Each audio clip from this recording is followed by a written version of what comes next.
education.com में आप सभी का स्वागत है। आज हम लोग डीसी मशीन के कंस्ट्रक्शन से रिलेटेड कुछ क्वेश्चंस को देखेंगे। तो ये सारा क्वेश्चन हमने तैयार किया है बीएसपीसीएल को ध्यान में रखते हुए। इस टाइप के क्वेश्चन जनरली छोटे एग्जाम में पूछ लिए जाते हैं। तो डीसी मशीन में कौन सा पार्ट किस चीज़ का बना होता है, वहाँ पर हमने सारा क्वेश्चन जो है एक जगह पर जमा कर दिया है ताकि ये सारा आपको याद रखने में सुविधा हो। तो इन सारे क्वेश्चंस को सोल्व करने से पहले एक बार थोड़ा सा इसका जो बेसिक कंस्ट्रक्शन है उसको हम लोग देख लेते हैं। इसका कौन सा पार्ट कहाँ पर होता है, किसका क्या काम होता है, इसका शॉर्ट इंट्रो एक बार हम लोग देख लेंगे।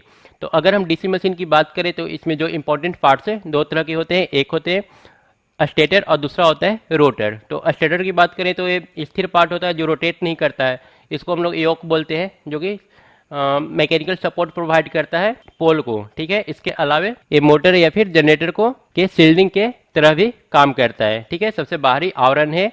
तो हम लोग देखेंगे क्वेश्चन में कि एक किस चीज़ का बना होता है। इसके अलावा नीचे में अगर बात करें तो यहाँ पर हमारा पोल है। ठीक है, यहाँ पर पोल पर ये वाइंडिंग किया गया है जिसको हम लोग फील्ड वाइंडिंग बोलते हैं, और ये इसका पोल का शू है। ठीक है, जो कि मोटर या जनरेटर के लिए लो रिलक्टेंस पाथ प्रोवाइड करता है। इसके अलावा हम लोग देख सकते हैं यहाँ पर हमारा आर्मेचर वाइंडिंग है दिखाया गया है, और ये जो है सिल्वर कलर का यहाँ पर दिखाया गया है, ये आर्मेचर कोर है। इसे हम लोग यहाँ पर और ठीक से देख सकते हैं। ये हमारा वाइंडिंग है जो कॉपर का वाइंडिंग किया हुआ है, और ये जो है ऊपर ये जो है इसका कोर है। इसको और हम लोग ठीक से समझ सकते हैं, कोर एक दूसरे से किस तरह से अटैच रहते हैं। तो यहाँ पर आर्मेचर कोर का जो लेमिनेशन है उसे दिखाया गया है। यहाँ पर ये देख रहे हैं, ये जो लेमिनेशन है थिक शीट का बना हुआ है। ये सारा शीट एक दूसरे से ज्वाइंट होते हैं कोर बोल्ट के जरिए। ये यहाँ पर एक कोर बोल्ट है जिसके जरिए ये सारा शीट एक दूसरे से ज्वाइंट है। उसके अलावा अगर बात करें तो यहाँ पर क्यूए है। क्यूए क्या होता है, इसको लॉक करके रखता है शाफ्ट के साथ। शाफ्ट के साथ लॉक करने के लिए क्यूए रखते हैं। इसके अलावा यहाँ पर बहुत सारा एयर हॉल करके रखा हुआ है। ये एयर हॉल कूलिंग पर्पस के लिए किया जाता है, कूलिंग के लिए यूज होता है। इस पार्ट को हम लोग आर्मेचर टूथ बोलते हैं, और इसके चारों तरफ जो वाइंडिंग किया हुआ रहता है जो कि यहाँ पर दिखाया गया है, ये हमारा वाइंडिंग कॉइल है। इसके अलावा यहाँ पर कम्यूटेटर है। कम्यूटेटर का काम होता है एसी को डीसी में कन्वर्ट करना। ठीक है, एसी को डीसी में कन्वर्ट करने का काम करता है। और ये जो कम्यूटेटर बार से इन दोनों के बीच में इंसुलेशन दिया हुआ रहता है। यहाँ पर अगर देखें तो ये जो ब्लैक पोर्शन जो दिखाया गया है, यहाँ पर माइका का इंसुलेशन दिया हुआ रहता है। और यहाँ पर ये जो है कार्बन या ग्रेफाइट का ब्रश हम लोग यूज करते हैं, ताकि अगर यहाँ पर जनरेटर की तरह काम कर रहा है तो इसे करंट को बाहर ले जाने के लिए, और जब मोटर की तरह काम करता है तो इसको करंट सप्लाई करने के लिए हम लोग यहाँ पर ब्रश यूज करते हैं। इसके अलावा अगर हम बात करें तो यहाँ पर बेयरिंग लगा हुआ है। बहुत सारे टाइप्स होते हैं बेयरिंग के, तो हम लोग यहाँ पर भी देखेंगे कि कौन सा बेयरिंग हम लोग यूज करते हैं मोटर या फिर जनरेटर में।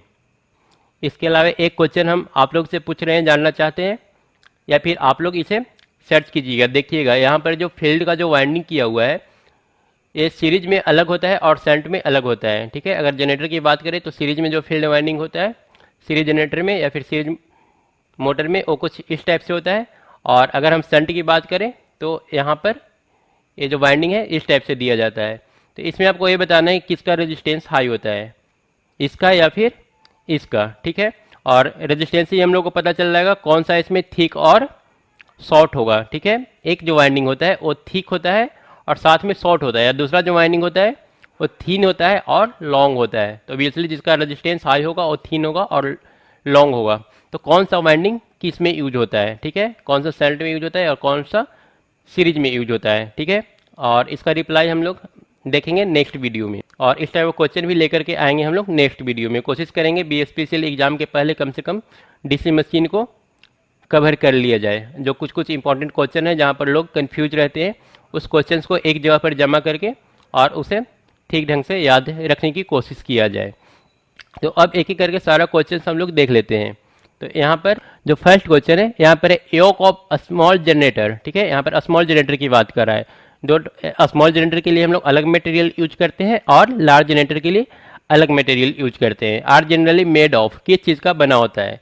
तो अगर हम बात करें स्मॉल जनरेटर का, तो स्मॉल जनरेटर में वेट कुछ ज़्यादा मायने नहीं रखता है। ठीक है, तो यहाँ पर हम लोग कास्ट आयरन का वेट काफ़ी ज़्यादा हाई होता है, तो यहाँ पर हम लोग कास्ट आयरन यूज कर लेते हैं, क्योंकि स्मॉल है फिर भी अगर वेट ज़्यादा है तो भी इसे एक जगह से दूसरा जगह आसानी से भेजा जा सकता है। ठीक है, लेकिन अगर हम बात करें लार्ज जनरेटर का, तो वहाँ पर हम लोग कास्ट आयरन यूज नहीं करते हैं। इसका वजह सिर्फ और सिर्फ इसका वेट है।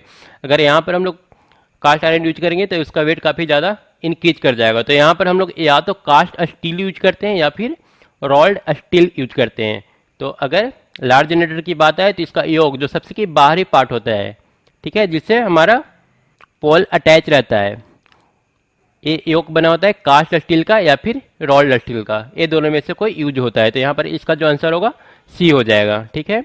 उसके बाद नेक्स्ट क्वेश्चन में चलते हैं। Lamination of armature core are generally made of. Armature core का जो लेमिनेशन होता है, हमने यहाँ पर दिखाया बहुत सारा पतला पतला लेमिनेशन शीट यूज किया जाता है, ठीक है। ये शीट एक दूसरे से अटैच रहता है कोर बोल्ट के जरिए, ठीक है। तो एक किस चीज़ का बना होता है, तो इसका जो आंसर होगा वो होगा सिलिकॉन स्टील। जो आर्मेचर कोर होता है उसका लेमिनेशन सारा सिलिकॉन स्टील का बना होता है। उसके बाद नेक्स्ट क्वेश्चन है lamination of field core are generally made of. अब यहाँ पर फील्ड कोर का बात कर रहे थे, फील्ड कोर हम लोग लेमिनेटेड भी रख सकते हैं और सॉलिड भी रख सकते हैं। विदाउट लेमिनेशन का भी फील्ड कोर हम लोग यूज कर सकते हैं। और जब हम लोग विदाउट लेमिनेशन यूज करते हैं तब वहाँ पर या तो कास्ट आयरन यूज किया जाता है या फिर कास्ट स्टील यूज किया जाता है, ठीक है। जब सॉलिड फील्ड कोर यूज करते हैं या फिर विदाउट लेमिनेशन का फील्ड कोर जब हम लोग यूज करते हैं तो वहाँ पर या तो कास्ट आयरन रखते हैं या फिर कास्ट स्टील रखते हैं। लेकिन जब वो लेमिनेटेड होता है तो वहाँ पर हम लोग रखते हैं एनील्ड स्टील। ये जो लेमिनेशन होता है एनील्ड स्टील का बना होता है। उसके बाद नेक्स्ट क्वेश्चन है brushes of the DC machine. DC machine का जो ब्रश होता है वो किस चीज़ का बना होता है। तो जो डीसी मशीन का ब्रश होता है आपको पता ही होगा शायद, ये होता है कार्बन या फिर ग्रेफाइट का बना होता है, ठीक है। तो ग्रेफाइट तो यहाँ पर ऑप्शन में है नहीं, तो हमारा आंसर हो जाएगा कार्बन। कार्बन का बना होता है। इसके अलावा स्लिप रिंग हम आगे चल के डिस्कस करेंगे, इंपॉर्टेंट है, ठीक है। इससे रिलेटेड क्वेश्चन भी लेकर के आएंगे और डिस्कस भी करेंगे स्लिप रिंग है क्या। उसके बाद नेक्स्ट क्वेश्चन है field coil of DC generator, मतलब इस नेक्स्ट लेक्चर में, ठीक है। उसके बाद नेक्स्ट है field coil of DC generator are made of. Field coil किस चीज़ का बना होता है। तो फील्ड कॉइल अभी हम आपको दिखाएं तो बात हो ये फील्ड कॉइल का या फिर आर्मेचर कॉइल का, ठीक है। ये दोनों किस चीज़ का बना होता है, ये दोनों कॉपर का बना होता है। आंसर हो जाएगा कॉपर। उसके बाद है इन ए कम्यूटेटर। कम्यूटेटर में हम लोग क्या जानते हैं, माइका यूज होता है इंसुलेशन पर्पस, इंसुलेटर के रूप में, ठीक है। तो यहाँ पर बोल रहे हैं कौन सा हार्डर है, copper is harder than mica. Next है mica and copper is equally hard, mica is harder than copper. तो इसका जो सही आंसर होगा वो होगा mica is harder than copper. और हम लोग माइका क्यों यूज करते हैं वहाँ पर, ठीक है। ये जो कम्यूटेटर होता है, कम्यूटेटर के बीच में हम लोग यहाँ पर माइका ही क्यों यूज करते हैं, इसके अलावा अदर मटेरियल क्यों नहीं, आगे लास्ट में देखेंगे, ठीक है। इस वीडियो के लास्ट में इसका जवाब हम लोग देखेंगे। उसके बाद है next the bearing use to support the rotor shaft are generally. Bearing किस चीज़ का बना होता है। तो अभी हम लोग दिखाए थे बेयरिंग यूज होता है यहाँ पर ताकि आर्मेचर जो है हमारा आसानी से रोटेट कर सके। तो यहाँ पर क्वेश्चन एराइज हुआ है एक किस चीज़ का बना होता है, तब जो किस टाइप का बेयरिंग यूज होता है। तो यहाँ पर बहुत सारा टाइप है बेयरिंग का, बॉल बेयरिंग है, बूस बेयरिंग है, मैग्नेटिक बेयरिंग है, नीडल बेयरिंग है, ठीक है। तो अगर इन सारे बेयरिंग्स को देखें हम लोग तो ये कुछ इस टाइप से दिखेगा। यहाँ पर ये नीडल बेयरिंग का एग्जांपल है, ठीक है। नीडल बेयरिंग है, यहाँ पर ये देख सकते हैं इसका कंस्ट्रक्शन इससे बिल्कुल अलग है। इसके अलावा यहाँ पर बॉल बेयरिंग है, ठीक है। बॉल बेयरिंग जो कि हमारे मोटर या जनरेटर के लिए इंपॉर्टेंट है, यह चीज़ ही यूज होता है मोटर या फिर जनरेटर में, ठीक है। उसके बाद यहाँ पर ये मैग्नेटिक वायरिंग है, जहाँ पर बहुत सारा कॉइल्स लगा हुआ है। तो हमारा जो आंसर होगा वो होगा बॉल बेयरिंग। बॉल बेयरिंग हम लोग यूज करते हैं डीसी मोटर या फिर जनरेटर के लिए, ठीक है। तो आंसर होगा ए। उसके बाद नेक्स्ट क्वेश्चन है copper brush in a DC machine are used. Copper brush हम लोग डीसी मशीन में कब यूज करते हैं। तो हम लोग या तो कॉपर यूज करेंगे या फिर जनरली कार्बन यूज होता है। तो ऑब्वियसली जहाँ पर कार्बन यूज करेंगे वहाँ पर क्या होगा, रेजिस्टेंस हाई होगा। रेजिस्टेंस हाई होगा तो यहाँ पर ड्रॉप भी काफ़ी ज़्यादा होगा, वोल्टेज ड्रॉप हाई होगा। तो जहाँ पर वोल्टेज ड्रॉप कम, मतलब हाई वोल्टेज ड्रॉप की रिक्वायरमेंट नहीं है, मतलब कि लो वोल्टेज जहाँ पर है वहाँ पर हम लोग कॉपर ब्रश यूज करेंगे। तो इसका आंसर होगा where low voltage and high current is involve, वहाँ हम लोग यूज करेंगे कॉपर ब्रश। तो इसका 9 का भी आंसर ए हो जाएगा। उसके बाद नेक्स्ट क्वेश्चन है in a DC generator current to the external circuit from armature is given through. बोल रहा है कि डीसी जनरेटर से जो करंट हम लोग बाहर सप्लाई करते हैं वो किसके थ्रू होता है, ठीक है। तो यहाँ पर ऑप्शन है सॉलिड कनेक्शन, यहाँ पर गिवन है स्लिप रिंग, कम्यूटेटर, ठीक है। आंसर क्या हो जाएगा, कम्यूटेटर। कम्यूटेटर काम करता है एसी को डीसी में कन्वर्ट करने में, ठीक है।